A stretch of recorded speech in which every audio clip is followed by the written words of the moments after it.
ለምንድን ነበር የፈለግሽ? አንቺ ነበርሽ እኮ የባልሽን አያት ወርደሽ ሰላም ማለት የነበረብሽ። ይቅርታ እህቴ። ጎበዝ። ታዲያ ለምንድን ነው የፈለግሽ? የማደርግልሽ ነገር አለ? አዎ፣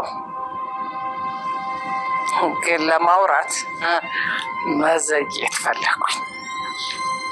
መብትሽ ነው።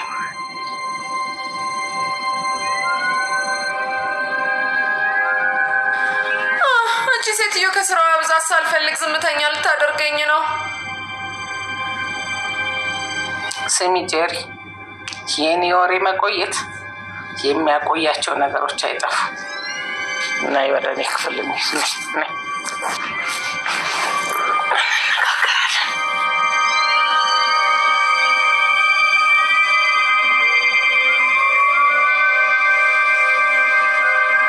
አደረኩ ምን? አምነን ለሜርሲ መጥፎ አስተያየት እንዲኖረው ካደረግሽ ይህንን ቤት በስምሽ ያደርገዋል። የእውነት? ግን ለምን? የተባልሽውን አድርጊ። እሺ በቃ ብዙም አትጓጊ። አምነን የዚህን አይነት 10 መግዛት ይችላል። አዎ፣ ግን የምር ይሄ ቤቴን ይሆናል? አዎ።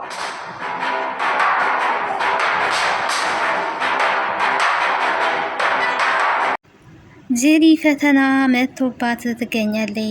የአቶ አምነን አያት የሆነችው እንግዲህ ለሜርሲ ለጄሪ ፈተናን አቅርባላታለች። ይህ ፈተና እንግዲህ አምነንን እና ሜርሲ መሀል ከባድ የሆነ ጸብ መፍጠር የምትችይ ከሆነ እነሱን ማጣላት የምትችይ ከሆነ ይህንን ቤት በስምሽ አደርግልሻለሁ ብላታለች። ታዲያ ጄሪ ካሁኑ ደስታዋ ወደር የለውም። እውነትሽን ነው አክስቴ እያለች ትገኛለች። አዎ አንቺ ብቻ እየተባልሽውን አድርጊ እያለቻት ነው። የጄሪ ንብረት ወዳድነት እየተረጋገጠ ነው የሚገኘው ማለት ነው። ይሄንን ነገር ለምን ማለት ፈለገኝ? እውነት ቤቱን በእሷ ስም ልታረግ ፈልጋ ነው ወይስ ምንድን ነው? በእርግጥ ሜርሲን አትወዳትም። በዚህ መሀል ላይ ታዲያ ጄሪም ፈተና እየተፈተነች ነው ብዬ ነው የማስበው። ለንብረት ያላት አመለካከት ምን ያህል ነው የሚለውን መቼስ አያትየዋ ትታዘባታለች። በዚህ ልክ እሺ ብላ ጓጉታ መጠበቋ ብዙም አትጓጊ እስከምትባል ደረጃ ድረስ በጣም ጓጉታለች። አደርገዋለሁም ብላለች። ሰላም ጤና ይስጥልኝ ውድና የተከበራችሁ የቻናሌ ቤተሰቦች እንዴት አላችሁ? በያላችሁበት የዓለም ዳርቻ ሰላማችሁ ይብዛልኝ። ለዚህ ቻናል አዲስ ከሆናችሁ ሰብስክራይብ፣ ላይክ፣ ሼር እያደረጋችሁ ቤተሰብ እንድትሆኑ በአክብሮት ጋብዛለሁ። ተወዳጅና አስተማሪ የሆነውን ድራማ ወደ እናንተ ዜላችሁ መጥቻለሁ። በዚህ ክፍል አዳዲስ ነገሮች እንግዲህ ተከስተዋል። እናቱ አምነን ያው ከደረሰባቸው የእሳት ቃጠሎ በኋላ ወደ አምነን አያት ቤት መጥተዋል። አምነን ወደ አያቱ ቤት መምጣቱ እየተፈለገበት ትልቁ ከአደጋው ቀጥሎ ግን ሜርሲና አቶ አምነን መሀል ያለውን መቀራረብ እንዲራራቅ ለማድረግ አስባለች። እንግዲህ ያው ሜርሲ እውነት ለመናገር ለአቶ አምነን የምታስብ አይነት ሴት አይደለችም። የወንድሜ ልጅ እያለች ብዙውን ጊዜ ብታወራም ግን የአክስትነት ተግባሩ ላይ የለችበትም። የእሱን ሕይወት እያመሰቃቀለች ነው ያለችው ማለት ነው። በብዙ እንግዲህ ሲፈን የምታደርገውን እናቱን ጭምር እንደገደለች ይሄን እንግዲህ ታውቃለች በደንብ። ግን እንደ አክስትነቷ ወንጀለኛን አጋልጣ መስጠት ሲገባት የበለጠ የእናቱን እህት ለማሳበድ ከሲፈን ጋር ተባብራ ሞርዚናን እንግዲህ ለዚህ አብቅተዋታል ማለት ነው። ታዲያ የእሷ ዝምድና ምን ወጋ ነው ካልን ከጠላት ብሳ ነው የተገኘችው እንጂ በጭራሽ የዘመድ አክት የላትም ወይ ደግሞ የዘመድ ተግባር የላትም ማለት ነው። ጄሪ አሁን ላይ በጉጉት እንግዲህ ቤቱን እየዞረች ነው እያየች ያለችው።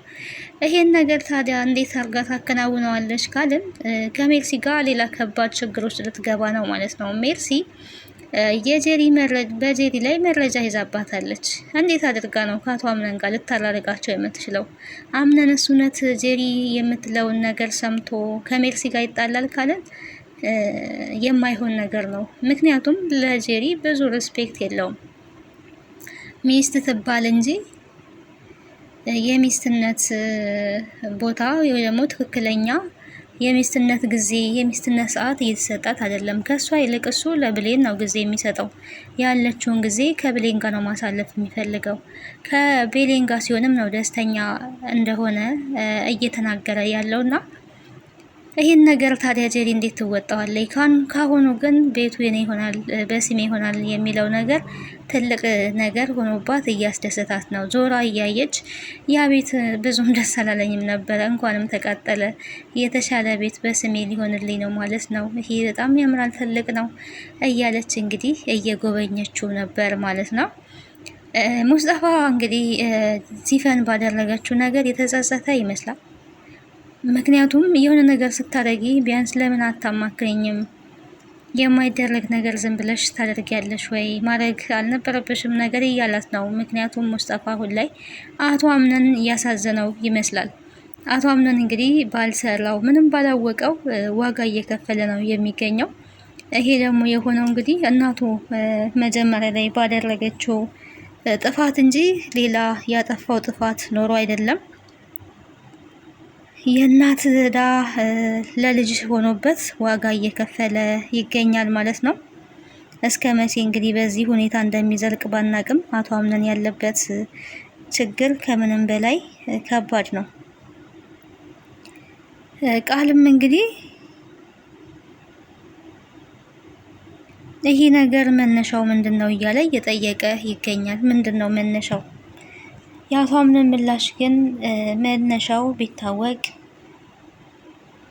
መድረሻውን ሊቀይረው አይችልም ብሏል። ያው መድረሻው እንግዲህ እየተባለው ቤቱ ኦልሬዲ ተቃጥሏል፣ ሊመለስ አይችልም ነው። ግን ይሄ ነገር አንተን ባዶ የማስቀረት አላማና እቅድ ያለው ይመስላል።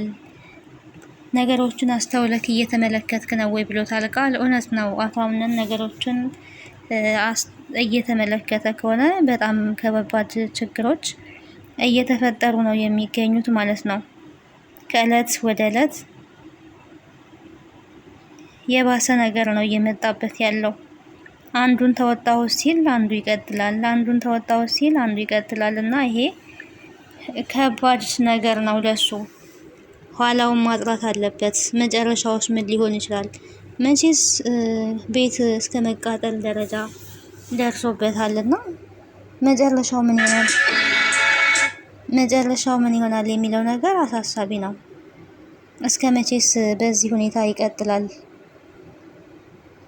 ጠላቱ ደግሞ በጉያው ባጠገቡ ነው ያለችው። ይሄንንስ እንዴት ማወቅ አለበት የሚለው በጣም አሳሳቢ ነው። ቃል እንግዲህ ጥሩ የማንቂያ ደወል እየደወለለት ነው የሚያስተውል ከሆነ ማለት ነው። ከመነሻው ጀምሮ እንዲያስተውል እያደረገው ነው።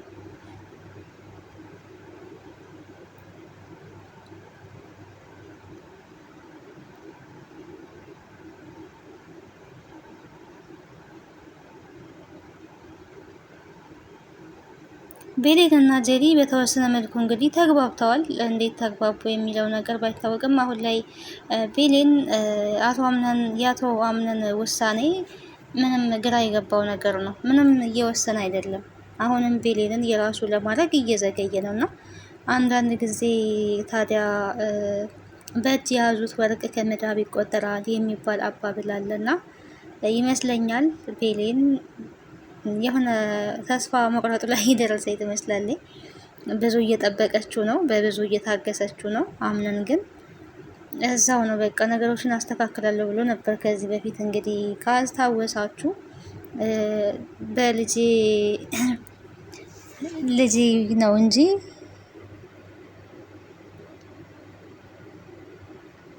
ከጄሪ ጋር ምንም የሚያገናኘን ነገር የለም ነበር ሲል የነበረው። ያው የልጅ ጉዳይ እንግዲህ አብቅቷል።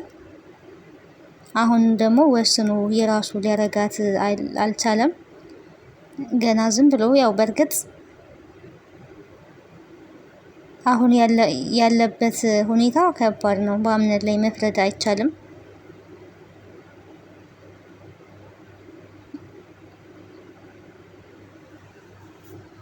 ከአንዱ ወደ አንዱ እየተሸጋገረ ነው። ከአንዱ ችግር ወደ አንዱ ችግር እየተሸጋገረ ስለሆነ በዚህ ሁሉ ውስጥ እንግዲህ ይሄንን ነገር ለማስተካከል በጣም ይቸገራል።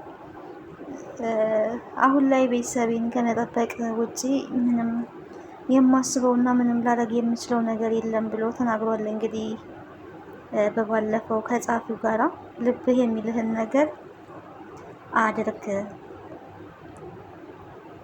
ያንን ልብ ያለህን ነገር መወሰን አለብህ ነው ያለችው የነበረው። እንግዲህ ጁሊያ ያን ነገር አሁን ማድረግ አልችልም፣ ቤተሰቤን መጠበቅ እንዳለብኝ ነው የሚሰማኝ። በቅርቡ አልፈልጋ ሴት የልጅ አባት ልሆን ነው ብሎ ማውርቶ ነበረ። ያንን ባወራበት ቅጽበት ነው እንግዲህ ነገሮች የተበለሻሹት።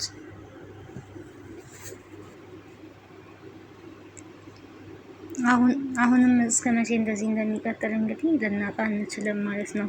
እስከ መቼ እንደዚህ እንደሚቀጥል ዚፈን ግን በቅርቡ ለመጋለጥ አለባት ብዬ አስባለሁ። በጣም አብዝተዋል፣ በጣም ማለት ነው። እያወከኝ ትገኛለች እና ቢያንስ ሩቡን ነው እንጂ ሩቡን ነው የእናቴን በቀል የተበቀልኩት። የማይረባ ከንቱ ነገር እንዴት ታደርጊያለሽ ብሎ እንግዲህ ሙስጠፋ ሲጮህባት የእናቴን በቀል መመለሴ ነው ወይ የማይረባው ነገር እያለች ነው የምትገኘው። እንግዲህ ቀጣዩን ክፍል አብረን የምናይ ይሆናል። ስለነበረን ቆይታ አመሰግናለሁ። ቤተሰብ ያልሆናችሁ ቤተሰብ ሁኑ። ሀሳብና አስተያየታችሁን በኮሜንት ሴክሽን ላይ አስቀምጡልኝ። ከዚህ ድራማ እንግዲህ ያው ብዙ ነገር እየተማርንበት ነው። አቶ አምነን ግን እንደምንም ብሎ ወስኖ ቤሌንን የራሱ ማድረግ አለበት። ተስፋ ትቆርጣለች። በእጅ ያዘን አንዳንድ የትም ሰው ካልሄደና ካልሞተ አይመሰግንም እንደሚባለው በኋላ ካጠገቡ ዞር ብትርቅ ይጸጸታል ማለት ነው። ጥላው በመሄዷና ጠበቅ አርጎ ቢዛት ጥሩ ነው። እየተጎዳች ነው፣ እየተሰቃየች ነው ማለት ነው ቤሌን በሱ ፍቅር